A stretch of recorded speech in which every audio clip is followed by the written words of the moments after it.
ఆంధ్రప్రదేశ్ రాష్ట్రంలో ప్రస్తుతం హాట్ టాపిక్‌గా ఉన్న విషయం మెడికల్ కాలేజీ ప్రైవేటీకరణ. వైసీపీ మాట్లాడుతూ ఈ మెడికల్ కాలేజీ ప్రైవేటీకరణ కేవలం కూటమి ప్రభుత్వం సొమ్ము చేసుకోవడం కోసమే అని చెప్పేసి ఆరోపణలైతే చేస్తుంది. ఇదే విషయంపై మనతో మాట్లాడడానికి ప్రస్తుతం పాలకొల్లు ఏఎంసీ చైర్మన్ కోడి విజయభాస్కర్ మనతో ఉన్నారు సార్. నమస్తే సార్.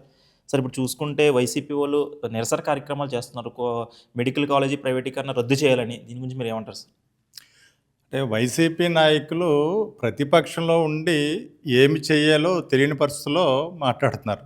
ఇప్పుడు మాకు పాలకొల్లు నియోజకవర్గంలో దగ్గలూరు గ్రామంలో వైసీపీ ప్రభుత్వం జగన్మోహన్ రెడ్డి గారు అధికారంలో ఉండగా ఆ కాలేజీ గ్రాంట్ అయితే వారు 5 సంవత్సరాలు అధికారంలో ఉండి అప్పుడు పని చేయకోకుండా మరి అప్పుడు నిద్రపోయారని చెప్పి నేను సూటిగా అడుగుతున్నాను. మరి ఈరోజు మేము వచ్చి ఎంతకాలం అయింది? 16 నెలలు 15 నెలల టైం మాకైతే 5 సంవత్సరాల్లో టైం మీరు ఏం చేశారని చెప్పి అడుగుతున్నాను. ఈ కోర్టు సంతకాలు కూడా మీరు ఏదో ఖాళీగుని పెట్టించుకోవడం తప్ప మీరు ఆ రోజుల్లో మీరు అధికారంలో ఉండి అధికారం చేతిలో పెట్టుకుని జగన్మోహన్ రెడ్డి గారు చేతిలో పెట్టుకుని డబ్బు చేతిలో పెట్టుకుని ఏం చేయగలిగారు? మీరు ఏమీ చేయలేదు కదా. మాకు ఇంకా టైం ఉంది. 16-15 నెలలు మాత్రమే మేము వచ్చి అయింది. ఆ శాఖ మినిస్టర్ గారిని కూడా మా రమానాయుడు గారు పాలకొల్లు తీసుకురావటం, మళ్ళీ ఆయన మీటింగ్లో కూడా మాట ఇచ్చాడు కడతామని. 100% మా టైం అయ్యేటప్పటికీ మెడికల్ కాలేజీ పూర్తి అవుద్దనే నమ్మకం మాకుంది, ప్రజలు కూడా ఉందని చెప్పి ఈ మీడియా మిత్రుల ద్వారా ప్రజలకు తెలియజేస్తున్నాం. సో చూసుకుంటే ఇప్పుడు మాజీ మంత్రి బొత్స సత్యనారాయణ మాట్లాడుతూ మెడికల్ ప్రైవేటీకరణ గురించి అసలు ఏం మాట్లాడట్లేదు. అదేవిధంగా కూటమి ప్రభుత్వం వచ్చిన తర్వాత పేకాట క్లబ్లు ఎక్కువైపోయినాయి, దాని మీద దృష్టి పెట్టట్లేదు ఈ ప్రభుత్వం అని చెప్పేసి కొన్ని ఆరోపణలు చేస్తున్నారు కదా. దీని గురించి మీరేమంటారు? ఇప్పుడు బొత్స సత్యనారాయణ గారు అయినా లేకపోతే జగన్మోహన్ రెడ్డి అయినా, జగన్మోహన్ రెడ్డి గారు చూసుకుంటే కనుక ఆ రోజు ఒక్క అవకాశం అని ఓటేసింది ఏంటంటే జగన్మోహన్ రెడ్డి గారిని చూసి ఓటేలా. ఉన్నంతట్లో రాజశేఖర రెడ్డి గారిని చూసి ఆయన ఏదో పని చేశాడు కాబట్టి ఓటేశారు. కానీ దాన్ని వినియోగించుకోలేపాడు జగన్మోహన్ రెడ్డి గారు. ఈరోజు చూసినట్లయితే చంద్రబాబు నాయుడు గారికి ఉన్నటువంటి రాజకీయ అనుభవం 45-50 సంవత్సరాల వయసు జగన్మోహన్ రెడ్డి గారికి లేదు. ఈయన రాష్ట్రాన్ని అప్పుల పాలు చేసి 18 లక్షల కోట్లు అప్పుల పాలు చేసి వెళ్తూ వెళ్ళిపోయాడు.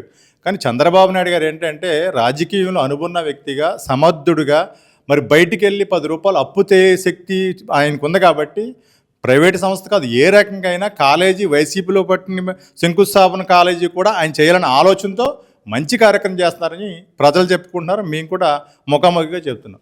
సార్ అదేవిధంగా చూసుకుంటే ఇప్పుడు పోలవరం ప్రాజెక్ట్ మరి ఎప్పుడు పూర్తవబోతుంది? మరి గతంలో ఎన్నో సంవత్సరాల నుండి కూడా ఈ ప్రాజెక్ట్ పనులు అయితే నడుస్తున్నాయి. మరి ఎప్పటికి క్లియర్ చేస్తామని చెప్తున్నారు మినిస్టర్ గారు. ఏ విధంగా ఇప్పుడు పోలవరం ప్రాజెక్ట్ అనేది రాష్ట్రం అంతా కూడా వాటర్ అనుసంధానం అవ్వాలని చెప్పి చంద్రబాబు నాయుడు గారు రైతు బిడ్డగా ఆయనకి అనుభవం ఉంది కాబట్టి ఆయన 14 to 19 వరకు సుమారుగా మరి 74 చిల్లర మీకు వర్క్ పూర్తయింది. తర్వాత వచ్చినటువంటి ప్రభుత్వం నిద్రపోయింది. నిజంగా చెప్పాలంటే 2% వర్క్ చేశాడు ఆయన. జగన్మోహన్ రెడ్డి గారు మాటలే చెప్పాడు తప్ప పనులైతే చేయలే.